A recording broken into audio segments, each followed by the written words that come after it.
Welcome to FaithWorks Live. It is my joy to have you with us. It's a great day to give thanks to the Lord, always true. And I've started, I had gotten away from starting each show with scripture. I think today is a perfect time to bring it back. I was reading Psalm 112 earlier today, and it says, "Blessed are those who fear the Lord, who find great delight in his commands." And I don't know that we always see God's commands as joyful, as delightful, but the truth is, if he is the author of life, and we come to Christ for abundant life, he says that's why he has come, to give us life and to give it abundantly, then his laws and his precepts and his ways are good for life and for flourishing. And then little on further down in Psalm 112 verse 4, it says, "Even in darkness light will dawn for the upright, for those who are gracious and compassionate and righteous." So there's our goal, just a little bit of a goal, nothing too high and mighty for today. It's kind of hard to live that out in today's crazy, chaotic Romans 1 world, where down is up is down, and professing to be wise, it seems we've become pretty foolish. We've become so, I guess, in our own heads, quote unquote, that we can't even define, the smartest among us cannot define the difference between male and female any longer. And that is on full display in a global way after what's been happening recently in certain Olympic sports. And if you know what I'm talking about, if you're living under a rock, we'll catch you up. But specifically, the differences between male and female, what the church and what even just common sense humans have been saying for so long, is that there is a difference, that men and women, there's two sexes, male and female. That's how God made us, and that's a good thing. That those distinctions are not arbitrary, they are in fact immutable. Not only that they are gifts, and that we are designed to work well together. That is anathema in a world, like I'm about to get Harrison Butker, even just for saying that. And yet, just those simple truths, it seems that they are, lo and behold, inescapable, no matter how much we try to run from them, how much those become politically incorrect or against what we would desire to be true, our own chosen reality that everyone needs to affirm, otherwise they're canceled. And it just keeps cropping up, and we just can't seem to get away from it. So maybe for just a few minutes, we can pretend, what if there's a God of the universe and he made us the way that he said that he did, and it's for our good, and that if we seek to understand that design and better defend that design, that there is hope and life and flourishing on the other side. To help us with that is one of my favorite thinkers, not just on this subject, but just in general. She always challenges me and helps me to think more deeply about these things. Dr. Jennifer Roback Morse joins our airwaves. Again, it's always a joy to have you with us. She's with Ruth, the founder of the Ruth Institute, and that's really what they are all about over there. They seek to defend the family, to build a civilization of love, and to help us to think well about God's good design for male and female for the family. Oh, can I call you Jennifer? You've been our friend now for a while. Sure. Jennifer, Can I call you Rebecca? Can I call you Rebecca? Yes, you may. All right. Sounds perfect. good. Sounds good. And my little sign down there says Rob Morse. That's because I'm using my husband's in-home studio tonight. That's okay. So, the two are one, right? That's In it. marriage, the two are one. That's it. His is mine. Mine is his. It's all good. So as I referenced, ostensibly, the whole world is confused now about what it means to be a woman, what it means to be a man. And that's come to glaring spotlight in this Olympic boxing controversy, where you have what the world says is, anybody who identifies as female, and the committee that apparently decided these things really didn't require too much more justification beyond that. They went with official documentation, which we now know is much more lax in certain areas. But the story, as it was initially reported, was basically biological male, or a boxer with gender disputes. And I saw that headline as well, disputed gender, and the Italian boxer, who is female, bowed out after just 46 seconds in the ring. She was severely overpowered by her opponent, but her opponent claimed in every respect and was allowed to box as a female. So you've probably heard the name Imane Khelif, and that's the specific boxer that is in question here. And when I saw this immediately, at first I thought, Jennifer, how is this allowed to happen? How could this be? And then there started, becoming this other narrative, this alternative that came out saying, well, this is a different situation. You guys don't know what you're talking about. And so people started to roll back. You started hearing some apologies. Even the boxer the Italian boxer that initially came out and said this is unfair was forced into some sort of apology. So before we get too much into the weeds in this specific story, which does seem like it's a little more nuanced, what is your overall thought on how we've gotten to this point? Because I think that's critical of laying that foundation. And then we can talk about what makes this specific story different.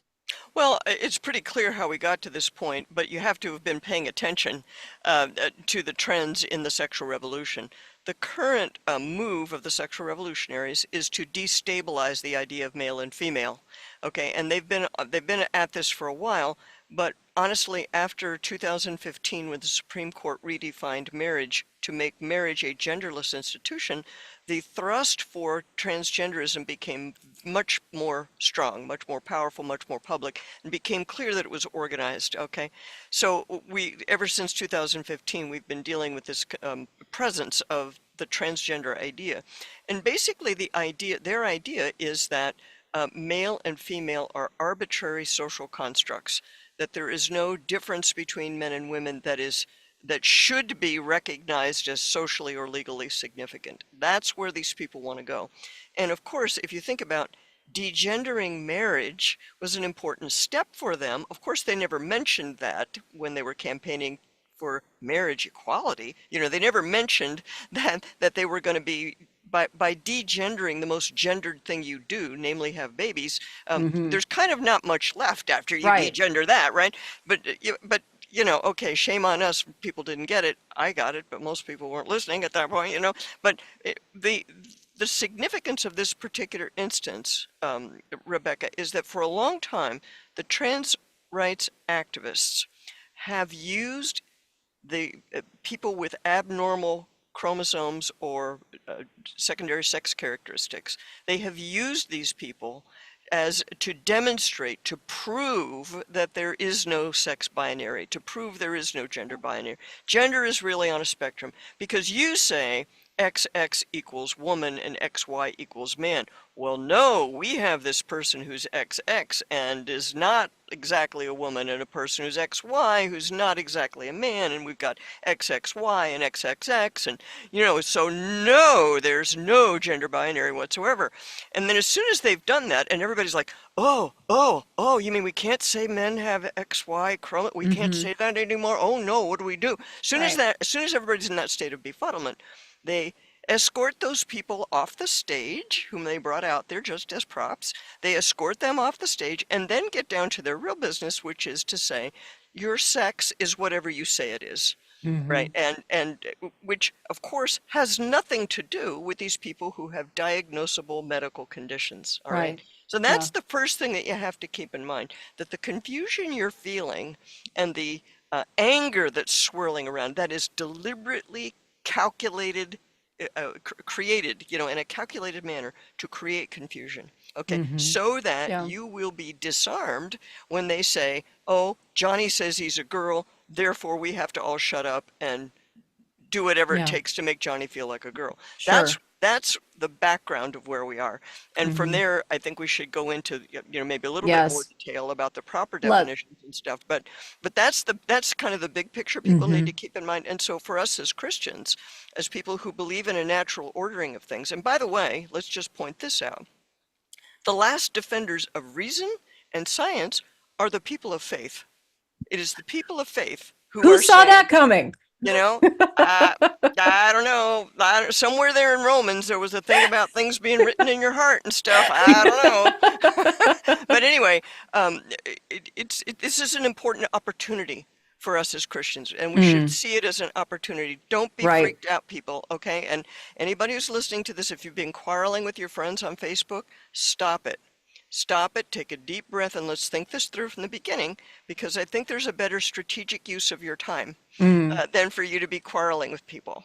Yeah, that's a our great side. point. That's Okay? that's a wonderful point, a wonderful call as well, Jennifer. And when you were saying that how you were delineating the intentionality of these Mm-hmm. types of campaigns, I think that's critical to remind ourselves or to acquaint ourselves with. And it reminds me of the life debate, the debates over abortion, because what Right. I hear all the time as we're in this fight, this advocacy for life, you hear the exceptions all the time. That's right. Literally, just with a group of Christian women, I was conversing earlier today, and one sister was like, well, I have to leave an exception for the life of the mother. I have to leave an exception for these specific cases. I'm against it in every other case, but if you don't have those exceptions for those really hard cases, then you're not caring, you're not compassionate, you're not loving. I Right. said the problem though is that you're denying the humanity, the Right. human life that's caught in the middle of this, and you're saying that there are some circumstances in which they don't matter and they can be intentionally killed. Not that we can give them every, medical, every care, every all the dignity that they deserve equally as a human being made in the image of God,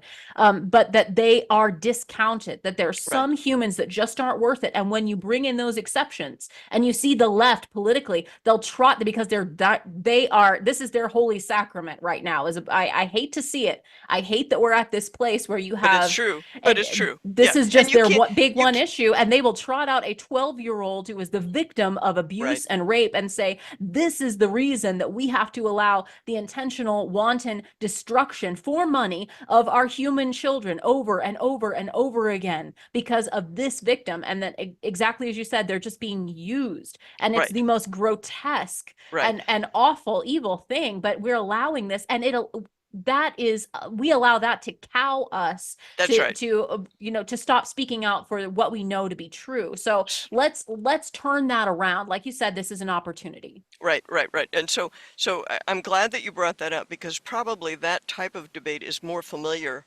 for most of your listeners than all of the stuff around transgenderism. My experience with the typical Christian is that they just would prefer to avert their eyes from the entire thing because it's gross, it's weird, it's It's weird. nasty. You don't want to think it through. You don't want to Mm-hmm. think too far down this path because it's a very dark path. But the fact is, if we don't do it, um, these people are not going to shut up just because we avert our eyes. They're gonna be the ones delivering the messages to the young people and our children and everything else. So we can't avert our eyes from it. Right. So here's the thing. Here's the thing to by let's do. I want to correct people's biology 101. I think you know what biology 101 is, but I want to challenge you on that. Okay? All right. Sounds good. We are mammals. Is this hard? Okay, I hope we're all on board with this. Human beings, we are mammals. We are mammal species. Okay. Like Yes. all mammal species, being attracted to an individual of the opposite sex is a natural and normal thing. That is natural. That is normal. Same-sex attraction, although it occurs in many species, it is not normal. It is not normative. Okay, that's point one. Point two, the difference between male and female, you've got one half of the species that produces a large gamete, generally called an egg, Mm-hmm. and you've got the other half of the species that produces very, very numerous but very, very small gametes called sperm. Okay? Mm-hmm. The half of the species that produces the small gametes, that's the male. The ones that produce the big gametes, that's the female. Okay? That's your basic biology. It corresponds with chromosomes in the typical way you find out. You could find out most of the time by looking at chromosomes. But the bottom line is that's what the difference is. The problem with looking at chromosomes is that as soon as you do that, you're a sitting duck for the activists to bring up these exceptional cases where the chromosomes don't exactly match. Mm-hmm. Okay? And so that's why it's better to start from the physicality, the reproductive physicality of the thing, which is that in order to make a new human, you got to have one egg, you got to have one sperm. Sure. One male, one female is all it takes. Okay? And that's, and there's a whole theology behind that, but we Mm-hmm. don't need to go into right now. All right? So now You're saying we know when, you're also saying we know exactly when life begins, and we do which know may when life be begins. Yes, maybe a and news you know what? flash. And you know what, Rebecca? The embryologists have no doubt about when life begins.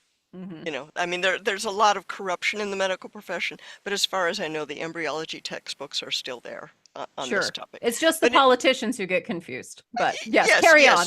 yes, yes, yes, yes. But so now we observe these people whose gamete production is somehow not normal, okay? Mm-hmm. And so the activists, the trans rights activists, will describe these people as so-called intersexed because they want to be able to say there's something between male and female. There isn't this bright line that's physical between male and female and that tracks for a whole lot of other stuff. You know, it would Mm-hmm. take us a long time to go through all the differences in male and female and stuff like that, which sometimes are overlapping, sometimes are not overlapping, Sure. but that's what has them enraged. Okay, the people who are against the sex of the body, you have to really understand they resent the body. They resent the differences between male and female. It upsets their little minds, you know. Hmm. And their little minds were supposed to be equal.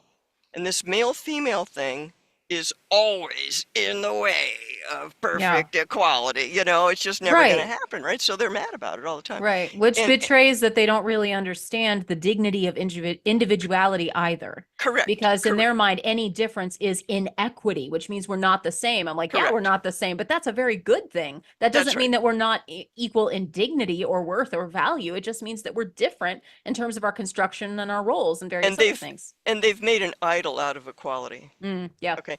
Now the flip, since we brought this up, let's look at the right side of the political spectrum, because I know a lot of these people, the free market economist, radical individualists, okay? They resent the fact that you can't reproduce by yourself. mm, You absolutely have to have a member of the opposite sex, one way or the other. And true. if you can't bring yourself to have a relationship with that person, by golly, you're entitled to go buy their stuff and Mm, turn yourself and, you know, make yourself a right. single parent, literally and socially and everything else. You know, they resent the fact that we aren't radically individual when it Mm, comes to this most basic thing that we all kind of have an urge to do, which is reproduce. You right. need some help. Right. And for the radical individualist, that's like, Mm, you know. So that's the other half of the equation. They're not as significant in this particular debate, but I think it's good for our people to, you know, kind of grasp that we as absolutely. Christians are the ones who have a balanced view, both of equality and individualism. You know, we have Hmm. both. There's a proper meaning, a proper Christian meaning to both of those terms, right? Yes. Right. And so we're the only ones kind of holding the flag for human dignity and truth. Sure. So anyway, along come these people who have some kind of disorder of sexual development. That is the correct term, okay? The term intersex is a little bit more ideological, right? Because it's trying to suggest that there is a middle sex or a third sex. If you actually talk to the advocacy organizations for people who have these kind of medical conditions, they will tell you there's no third sex. We don't want to talk about a third sex. We Hmm. want to help our kids have the best lives that they can, given whatever their particular situation might be, you know. Sure. So that's a little side note, but if you click through some of the articles that I've written on this, and you find the I forget the name of the organization. It used to be called the North American Intersex Association, and now they have a different name, the Accord Alliance. I think that's what it's called now. But you know, they will say that we don't. There's no third sex. No, Hmm. stop. You know, just stop. Right. So the proper term is disorder of sexual development, and the definition of it is that some condition, whether it be chromosomal or characteristics of the secondary sex organs or something, that are somehow not typical. And there's a Hmm. whole list of these different type of conditions that a person might have, okay? They're very rare, they're very uncommon. Even if you take all of them together, it's less than 1% of the population. If you take each one individually, they're really, you know, not very numerous. But the fact is these people exist. And so um, you might encounter somebody who you know who has some kind of mix that's not typical, and so therefore you don't want to put you as a Christian or you as a defender of male and female, you want to be prepared for that so that they Hmm. don't catch you with your pants down. That's the figure of speech. Figuratively, yes. That's probably not the best choice of words under the circumstances. But anyway, you don't want to be caught. You don't want to give them a cheap shot at you, you know. Hmm. So talk in terms of the large gametes and the small gametes being the defining characteristics, Hmm. which you can discover in a variety of ways. Now, Right. the situation with this boxer, the Algerian boxer, and there's evidently a Taiwanese boxer who's in the same um, sort of situation. Yes. Um, the no one is telling, as of now, August 6th, no one has actually revealed the results of the test. They're Mm-hmm. saying it's private and stuff, which is fine. But anyway, the condition that most likely these two people have is the following. It's it's a condition whereby the person has XY chromosomes, they have testicles, but they do not, the receptors for testosterone in their body is not effective enough to to allow the development of the sex organs. Okay, so when the baby is born, they they don't have a penis. So the parents think, oh, this is a girl. And they, write down, they assign at birth that this is a Mm-hmm. girl. Sure. And the child goes along fine until puberty. Puberty And, hits. and, and when puberty happens, she doesn't have a period. She doesn't have the equipment to have a period. And her body starts producing testosterone. This is the key thing.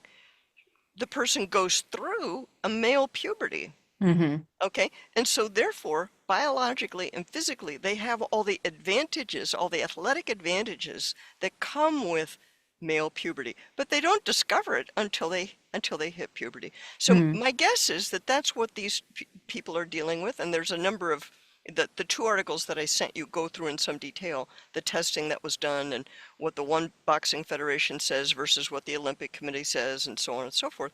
But most likely that's what you're dealing with. And so um, the International Boxing Association, I guess that's what it's called, the International Boxing Association disqualified the Algerian and the Taiwanese person from competing with women based on a test which most likely it looks like it was a DNA test. That's what everybody's inferring Mm-hmm. because they're not talking. Right. And so they found out these two individuals have XY chromosomes. Okay. And if they tested the testosterone, they'd probably find male levels of testosterone. Okay. Mm-hmm. Yeah. Okay. And the other thing that's in one of the articles that I sent you, Rebecca, is there's a chart showing the testosterone level, the typical testosterone levels of boys and girls at different ages. And what that chart shows is that until about the age of 11 or 12, boys and girls have exactly the same amount of testosterone, which is to say, not very much. Mm-hmm. When puberty hits, the boys rocket, Right. and there is literally no overlap. The highest testosterone girl is nowhere near the lowest testosterone boy, Mm-hmm. so it's a very clear-cut measure. So if the International Olympic Committee wanted to exclude individuals who have an unfair advantage due to male testosterone, a male going through male puberty, if they wanted to do that, it would be very simple for them to do it. But they Mm-hmm. didn't want to. And that Right. I think that is the key fact. That's the key political and sociological fact, Mm-hmm. is that Yeah. they didn't want to. It's kind of inescapable that they went with some documents and some claims and said, okay, this is fine. They just had some guidelines apparently, but they didn't really have any strict testing protocol.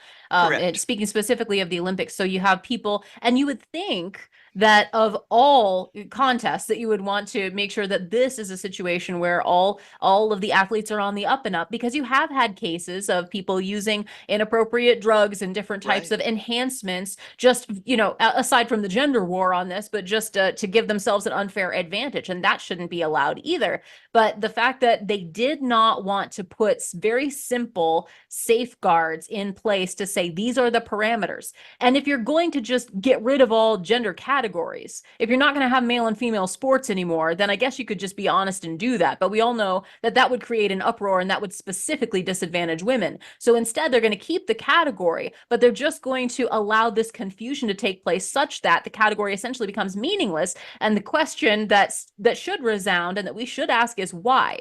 Why are they doing that? Why are they not just saying, okay, well, any athlete of any type, of any country can compete, same, playing level? Why is it that they insist on saying these people are women? Right, right. And I think we all know the answer to that. The answer is that the transgender lobby and the transgender activists are not simply a bunch of random guys wearing dresses. Okay, Right. let's get this. This is not simply a bunch of people who kind of spontaneously came together to make this happen. For whatever reason, there are very powerful forces in our world who want transgenderism, okay? And exactly what they're up to, I don't know. Exactly who they are, I don't know. But I do know that the United States government at this time is all in for Mm-hmm. transgenderism. And the Biden administration, every department, they are all in for the claim that male and female are outmoded categories, and that a person's inner sense of themselves is what should be honored and respected and everything else. And you know, that's, I think, the point that people have to grasp, that this is a top-down imposition of a radical ideology. Very few people actually want this, okay? And Mm-hmm. it's tearing society apart, and they're doing it on purpose. Yeah. After the Obergefell decision, redefining marriage, um, immediately, Rebecca, that same weekend is the weekend that Bruce Jenner appeared on the cover of Vanity Fair. Mm. And the very next week, Jazz Jennings had his own TV program, that was a reality show. That's right. It was exactly the same time. So it's conceivable that it was a coincidence, but I don't think so. Okay, I don't think so. I mean, I think Right. there are a group of people who want to remove male and female as legally recognized and socially recognized categories. Mm. And I can't think of a single good reason to do that, and I can think of a whole lot of Yeah. bad reasons to do that. None of. But this is what Christians need to be aware of. That's what we're up against. You cannot compromise with these people. Mm-hmm. Don't even think about giving them an inch. And if they Right. come out with a human shield, which is basically what they're doing when they give you a sob story, they're basically using that person as a human shield. You have got to say, I don't accept your framing of this question. Mm. There are other solutions to this person's problem. And you Okay. stop exploiting that person. Stop Sure. exploiting that person. That's what you've got to turn the tables on them. You Yeah. cannot give an inch on this stuff. I mean, we are up against a wall here. Amen, Jennifer. I'd love to go more into that. Let's take a little bit of a break Okay, and we'll discuss more because I think that's really where the rubber meets the road for many of us.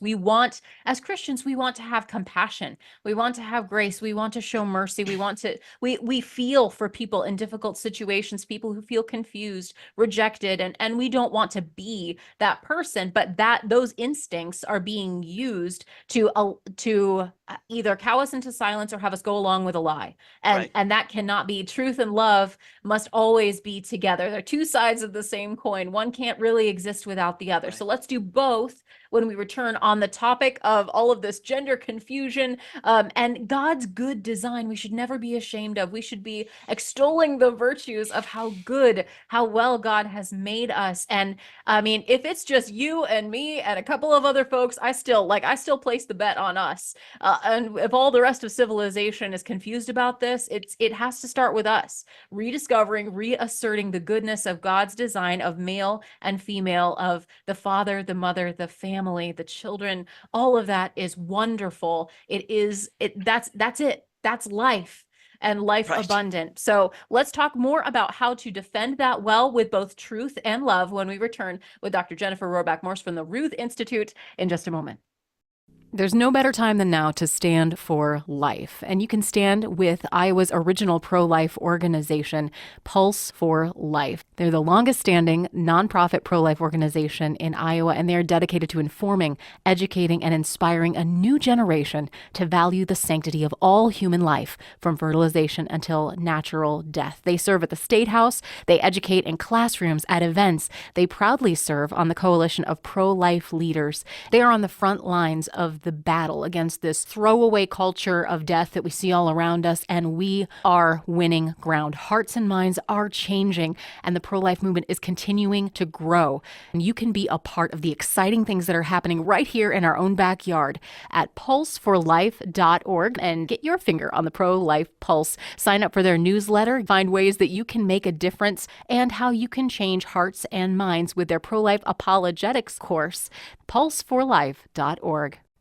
In today's world, security has never been more vital. And at FaithWorks Live, we're proud to partner with VeriGuard Security. It's a professional physical security service, and they're really raising the bar in security and private investigations. Whether you need a team of professional officers to protect what you have worked hard to build, or their mobile security units for multiple properties or large locations, from business or corporate properties to your home or neighborhood. Perhaps you've got an event coming up. They secure quality security coverage for events large and small, because it's about peace of mind and protecting you, your family, your team, and your property.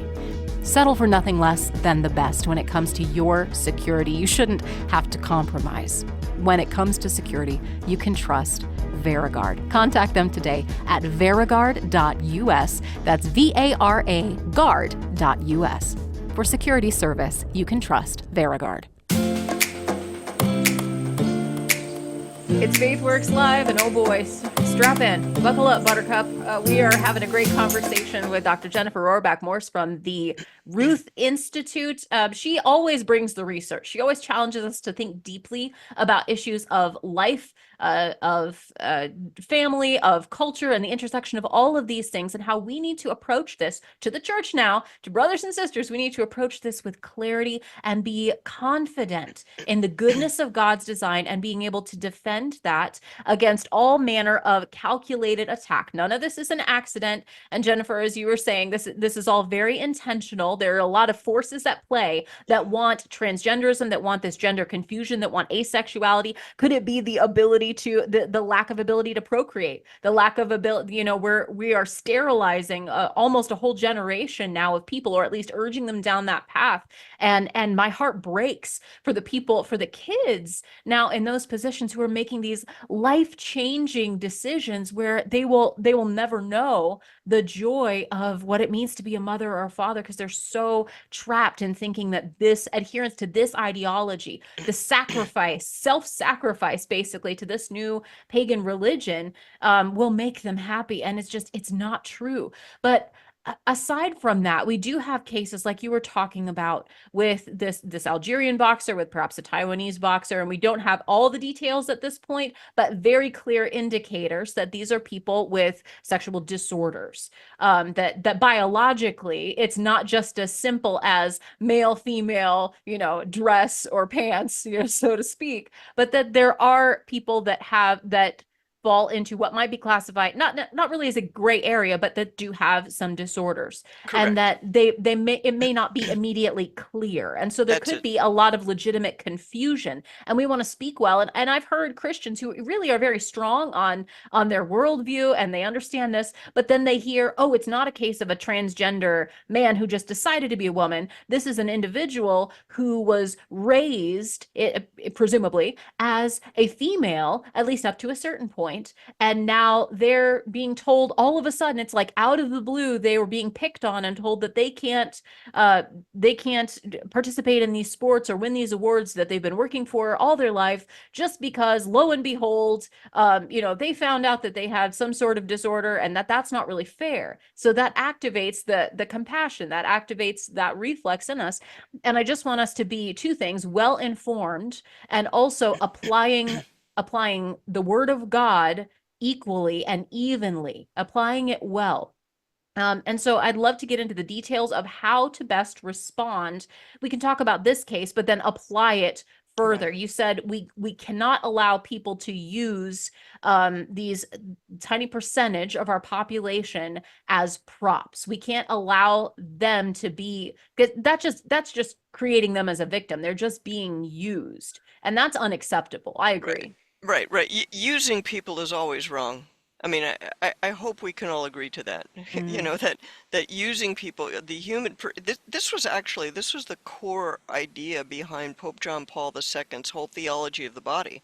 The whole idea of the theology of the body is that the proper response to a human person is always love and never use. You're never to use another person.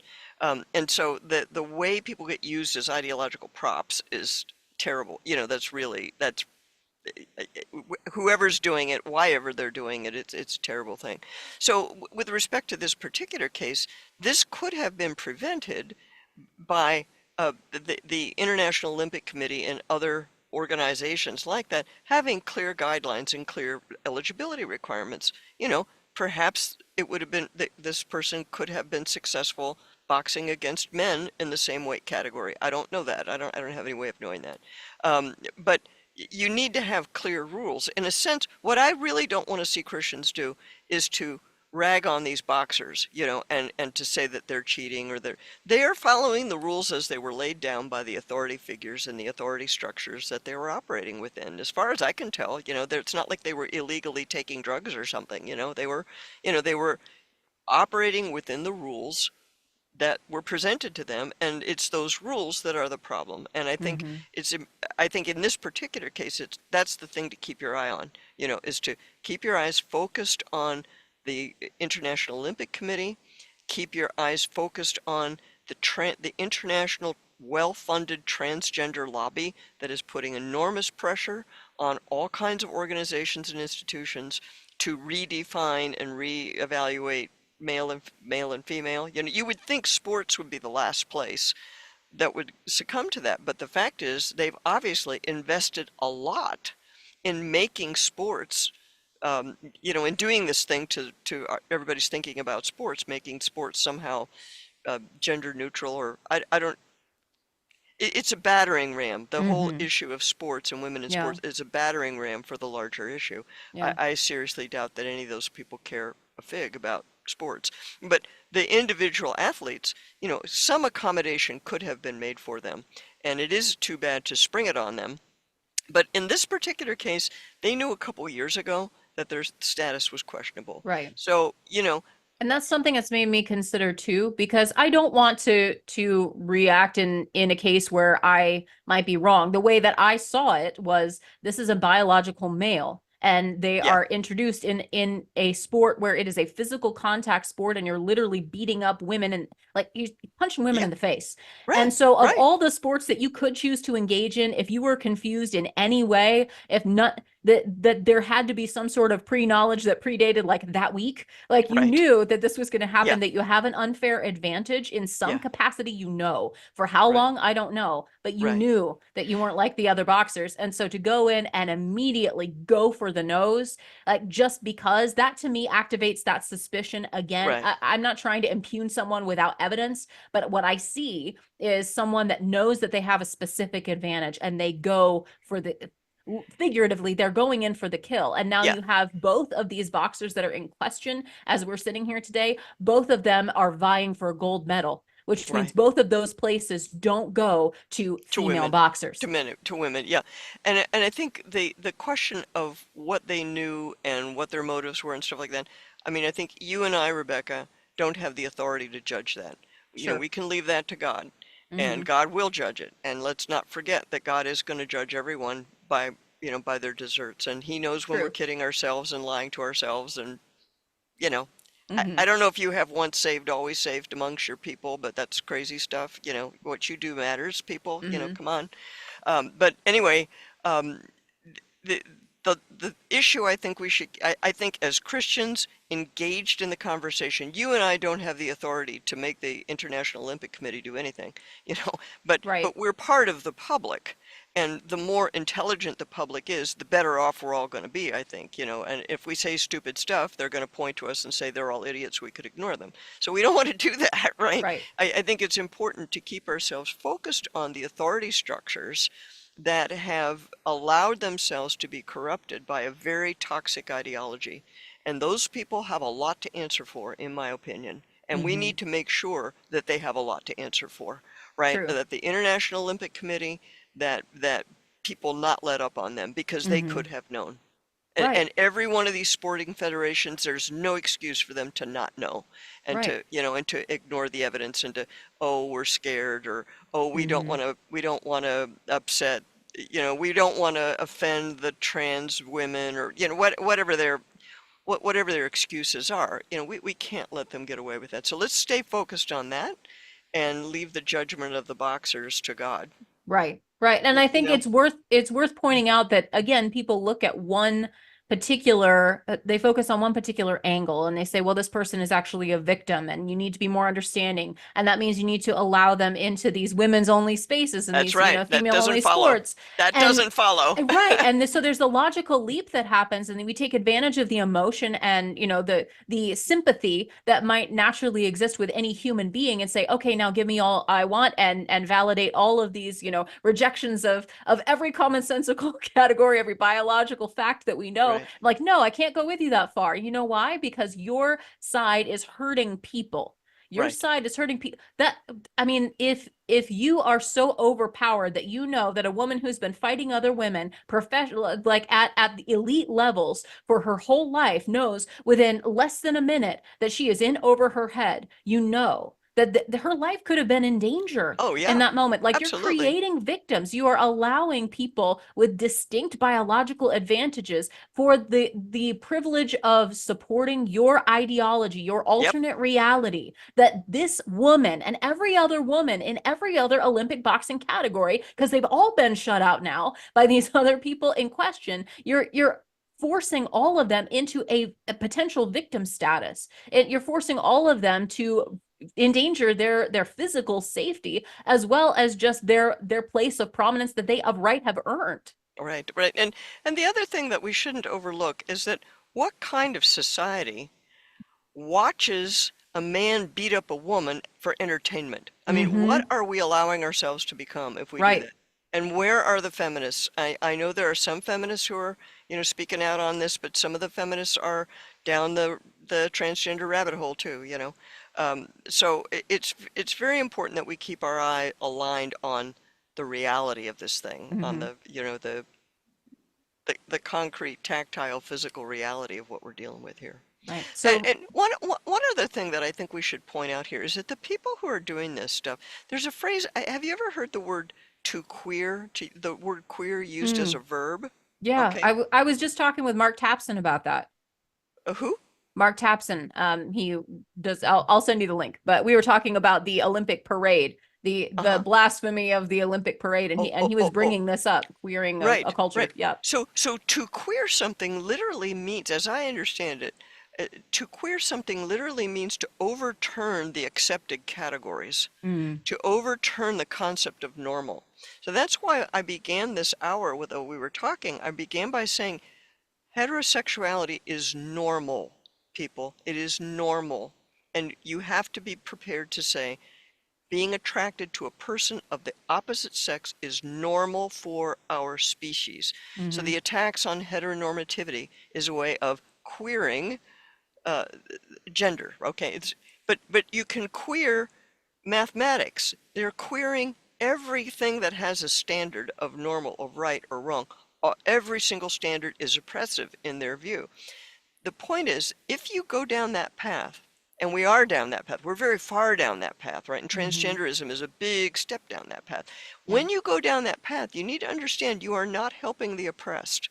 Because when you remove all standards, there's nothing by which a pair of people in dispute with each other can turn apart from the two of them and look and say, here's the standard, you win, I lose, or whatever. Mm-hmm. You have nothing like that anymore. And Right. therefore, what you will be left with is the law of the strongest. That's where this has to end. That's where all these forms of moral relativism, scientific relativism, all of these forms of relativism end with the law of the strongest. And so these people claim up and down that they're trying to help the oppressed. They are in fact entrenching power in the hands of the already powerful. And transgenderism, look at it. Look what it's doing. Look at the big institutions of society that have caved to this thing Yeah. and the amount of power that they are using to convince you, Mr. and Mrs. Average Person, that you cannot believe the evidence of your own eyes. Mm-hmm. And therefore you're no match for them, Right. right? In Christian society, the poor person was a match for the rich person because everybody agreed on the evidence of your eyes, Mm-hmm. and the law of God. There was something outside the individuals in the dispute Yeah. to which they could all look and go, "Yep, well, I guess that's reality right there." And we're losing that, and so that's why we're losing science. That's why we're losing medicine.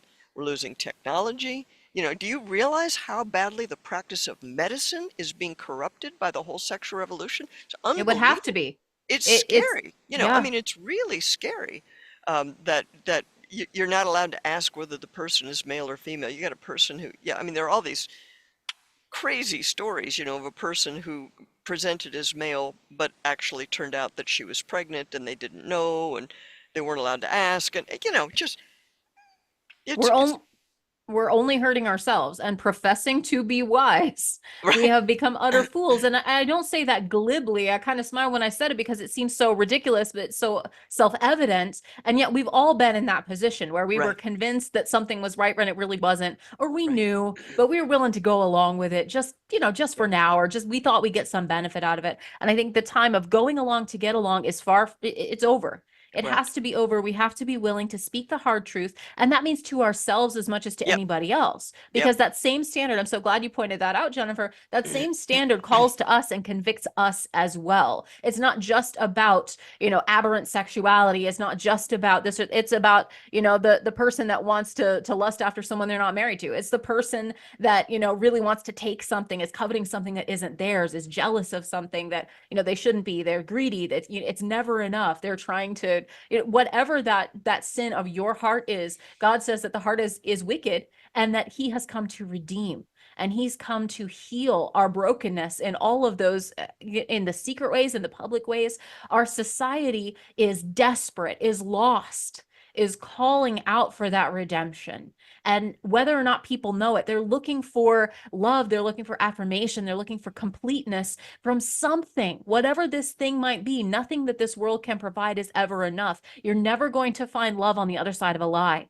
Love requires truth, truth requires love. And I think as we wrap up our conversation, Jennifer, that's something that I want to be incredibly clear about, is that this is not about hating people. It's not about pointing fingers at anybody else. We just have to be very clear about the reality that God has created, because it is so good. It's so good for all of us. For it's where literally where life is created, as at the intersection. The peaceful partnership of both male and female is required for every new life to come into this world. And I want to be able to define that well. And it would be in simple terms, because to paraphrase a now Supreme Court justice, I'm not a biologist. So I just need to be able to say men and women, that's who God created, as both male and female. We're both made alike in dignity, but distinct in our differences to display his image for his glory. And we come together to create new life. And that is how God has designed us. That's a wonderful, wonderful thing. That there are, there are exceptions outside of that. That does not disprove or discount the rule, but we are all individuals. And so God created a scenario wherein we all have a place in his plan, even if we have, some of those differences.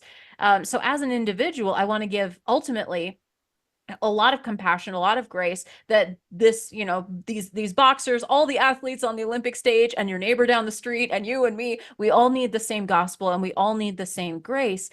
Is it a fair yeoman's definition to talk about the differences between men and women as the presence of certain chromosomes? Can we simply define women as XX and Nope, men as XY? Or nope. what is the Don't do best, it. like, Don't do it. elevator kind Yeah, of don't do it. encapsulation? How Yeah, can yeah, we do that yeah. wisely? Don't do that. Now, one of Okay. the articles that I sent you is by a biologist called Dr. Colin Wright, and he has a Substack page called "Reality's Last Stand." Mm. God love him. Oh yeah, I read that. Yep. God, and the particular article I sent you is about the boxing situation, but he's got a whole article called "Understanding the Sex Binary." So if you Okay. really want to go into it, I would read that. But the basic definition of male and female is large gamete, female, small gamete, male. The way you discover that, quite often, most of the time, is with chromosomes. But because there can be chromosomal abnormalities, right, and hormonal abnormalities, and all of those kind of things, you don't want to use those as just as the definition. Okay, so Mm. use the definition with the gametes, Okay. and say the way that we determine or discover is through these measures, these things that we can Mm-hmm. measure. Because, Okay. I don't go around counting my eggs. Right. Even when I had some, I don't have That's them. I haven't weird. had eggs in a long time. But you don't go around counting your. But that's in a sense that's the final defining. That's what defines it. And Mm-hmm. and if you start with the chromosomes, Rebecca, here's the thing that Dr. Wright points out. If you start with the chromosomes and then the activist shows up and says, "Oh, but here's this XY person with blah blah, blah," whether Right. then you're caught off balance, and that's not necessary. It's not necessary. The presence of some people who are sterile or who have different kind of abnormalities, Mm-hmm. that doesn't upset this particular defining quality, if you Mm-hmm. see what I mean. Okay, Sure. so that's how I would approach it, Okay. because then you're less vulnerable to this kind of sneak attack. All right. Well, that makes a lot of sense. I appreciate so much your courage in this area and the fact that you're getting out the word, you're standing firm. And I will link to all those articles that you mentioned below so that everyone can do their own research because I'm a Yep, big fan of that. yep, And I think we should be prepared, we should be capable, we should be thoughtful on these issues. The vast majority of the time, I think that in this generation, we are the ones called to define what was once self-evident yep, so often. And that can make us a little tongue-tied when we're first presented with it. Like people talk about, well, why is it better? Why is life better than death? And you're like, I thought everybody kind of knew.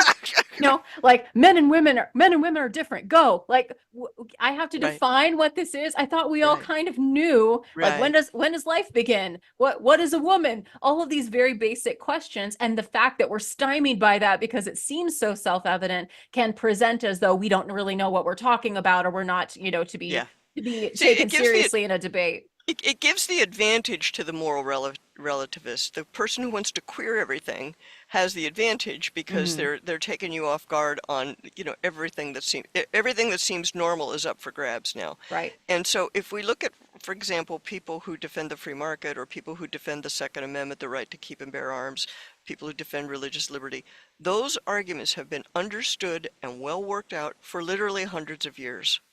It is only in our generation that we are being called upon to explain why kids need their mom and dad, to Hmm. explain why Christian sexual morality protects the interests of children, Right. because children need their mother and their father, and that fact places constraints on adults. Okay, and if you want to get right down to the brass tacks of the sexual revolution, girl, that's where it is right there. Is Yeah. that people don't want the obligations that come with parenthood, and so they want to separate the child from the sexual act. They want to redefine children so that children are autonomous beings who don't really need their parents and they're very resilient and all this, Hmm. the children have sexual needs, they need to have their privacy so they can have sex without their Ick. parents knowing, No, that they no. and that's literally we're redefining childhood Hmm. so that adults can do whatever they want unconstrained by the actual literal demands and needs that are hardwired into every human baby. And so that's what we're up against. But if we take that view, okay, grown-ups get to do whatever they want, kids have to put up with whatever they get them. Okay, that's one view. Our view is our view is that God created every single person as an act of love, and God wants our participation in the act of love. And that's why he made our bodies the way they are, so that we are not just reproducing ourselves like we're cloning ourselves as an act of ego, Hmm. you know, we're coming together with another human being and in an act of love, participating in the procreative act. That every person come into being is an act of love. That's Hmm. God's participation always. And he wants us to be part of that. Well, now you tell me, which worldview is more appealing? Which world would you rather be a child in? Hmm. You know? Yeah. So that's It's that so that's the true. way that's what I've finally figured out after 25 years of trying to figure this stuff out. And trying to explain what should be obvious, Right. right? Yeah. And it's a beautiful thing. And I think it's Yes. it's a little difficult at first blush, but when we have great resources like you and the Ruth Institute, it does definitely go a long way. I think we can be equipped. I think we can armor up for this battle, and that ultimately the battle belongs to the Lord, that life and that his good design will win out, that love will win. So thank you so much for encouraging us with that today and arming us with these important resources and scientific distinctions so that we can be thoughtful, we can be solid in our responses, that we can be biblical and compassionate and truthful all at the same time. I so appreciate it, Jennifer. Thank you for this and for all that you do, like every day, just Yeah. every day. Thank you for Well, being you. thanks. Well, Rebecca, thanks so much for having me on. And I look forward to sharing this podcast with my followers. Absolutely. Love to see it. I'll just put all the relevant links down below. Don't just trust us or try to memorize or take notes. Just come up with your own interactions, your own responses, because I know that you're out there and you have these conversations more and more. And if you think, well, I don't really have to deal with this, you do. Yeah, your kids do. Your kids Yeah, do. right.